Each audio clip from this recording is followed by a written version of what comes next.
Just tough to battle back when starting in such a big hole. But we've shown that we have some of that, but we've come up short both times. There's this few games in a row where the starters have had some issues. What have you seen that's different these past few games from the rotation versus how they've been pitching?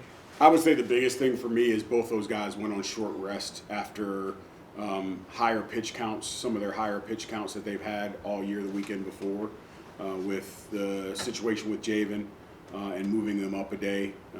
Like you said, neither one of them have done anything close to what they've done the last two. And I think the fact that both of them did the same thing, I think just going on that short rest, just they weren't able to do it, right? They weren't able to bounce back. And, maybe if we have some shortened counts there early, but both of them got high double-digit pitch counts in the very first inning. That just makes it tough, specifically if you can't come out.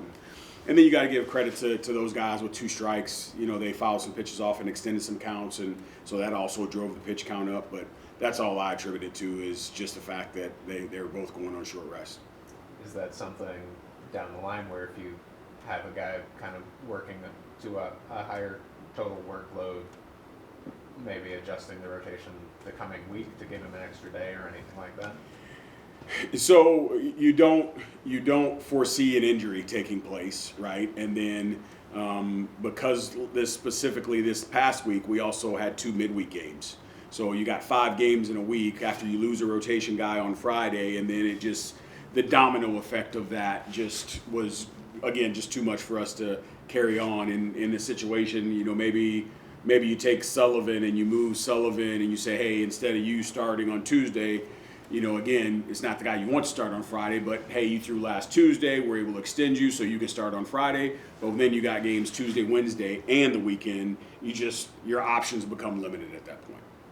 Do you have any update on Pimentel and Patterson with their injuries? Patterson ended up having surgery. He had to get some pins in his finger, so he's going to be out for a while. And then Javen, it's just kind of one of those deals. We're letting it rest and getting another evaluation here in a couple weeks. And then in the outfield, you've started the last 2 days, Donovan Jordan. He's had quite the surge at the plate. What have you seen from him? What have you liked? Again, kind of, to be honest with you, pun intended, no opportunity wasted, right? He was given an opportunity, he took advantage of it. We were struggling to be offensive, and so it was an opportunity for us to say, hey, here's a guy that's been getting after it in practice. We've used him a couple times in some pinch hit situations. He's given us some pinch hit at bats. Let's run him out there and see if we can shake things up a little bit. And it's specifically premised off the matchup yesterday of wanting more right-handers in there to face that starter that they had, and he had a good night. And so, again, we came up with the loss, but we scored 9 runs, and we out-hit them last night. And then tonight we only scored 6 runs, but we have 11 hits. And so, again, it's the right grouping of guys, and now we just have to figure out, being able to start off a little bit better on the defensive side. What have you kind of been seeing in those, obviously with the 9 runners left on base tonight, what have you kind of seen in those situations that you think could be improved on, I guess, approach-wise at the plate?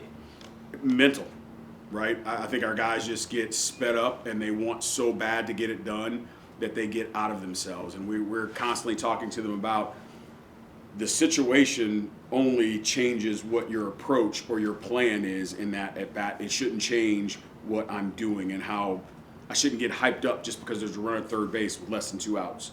It's just a matter of now, hey, there's a runner at third base, less than 2 outs, the infield's back. I just need to hit a ground ball. But I think our guys get all amped up trying to be the guy instead of just doing their job. And so that's a learning thing that we just have to teach them how to do that and how to go about that process. Because at the end of the day, we still have guys that, although they've had experiences, again, learning how to win is something different, and our guys are learning how to do that. And then we talked on Tuesday about Keegan Knutson and his defensive ability, and you said any offense he produces is like icing on the cake. How has it been seeing him produce quite frequently lately? Again, he is capable. It's not that he's a zero offensively. You guys saw him last year. He contributed to some situations in some games that we played in last year. So he's capable of doing that. And like I said, I still stand on that. Play defense every day, and if you're able to get some things going from an offensive standpoint, we'll definitely take those. And as long as he understands who he is and stays in his pocket and doesn't try to do too much, which at times he does, then he's going to be productive for us. And then without Tyler in the starting lineup, is that kind of, again, kind of what you talked about before, kind of like the reset process that you think is important for him at the plate? Yeah, I mean, it hasn't been good, right? I think in his last 30 at bats, it just hasn't been good, and trying to get him to settle in and take more consistent swings and have a better approach at the plate now that we've gotten into conference play. I think, again, he's one of those guys, he's kind of amped it up a little bit. And so trying to get him to, hey, man, go back to what was working for you early. But at the same time, you want to give him opportunities, which we're doing, because we know how productive he can be as an offensive player. But we just can't sit and let him do the things that he's doing right now without giving other people an opportunity to come in there and have an impact. You mentioned the learning how to win. Getting that first SEC win much earlier in the season than last year, you guys already have more total wins than last year. How does that kind of affect the environment in the locker room, the feel around the team as you're getting into this tougher portion of the schedule? I mean, obviously, it puts you in a good position because you'd rather be above 500 than below 500. And yeah, the fact that we didn't play quote-unquote SEC competition early, learning how to win is learning how to win. And now we're putting ourselves in a situation where you're playing in the margins, and your margins are much smaller now. And minus these two games, all the games that we've played SEC play were a play here or there, a pitch here or there from being able to get it done. And when you haven't been in those situations before, learning how to do that becomes very difficult, because, again, what happens when you're in those situations is angst. And we get excited and we want to try harder. And so we're trying to convince our guys, hey, just do what you're supposed to do. The situation, I get it, can hype you up, but use that adrenaline to fuel you to focus and not overwhelm you. And so, again, that is a learned process. And our guys I really, really believe we're right there, that whenever they figure out how to go about that and be consistent in where their thought process is in those peak moments, you guys are watching, we're more than talented enough to be able to do it. So on our end as a coaching staff, we just have to continue to, again, keep trying different keys to figure out which one is going to fit that lock. And then once we unlock that thing, we're going to be in a great situation.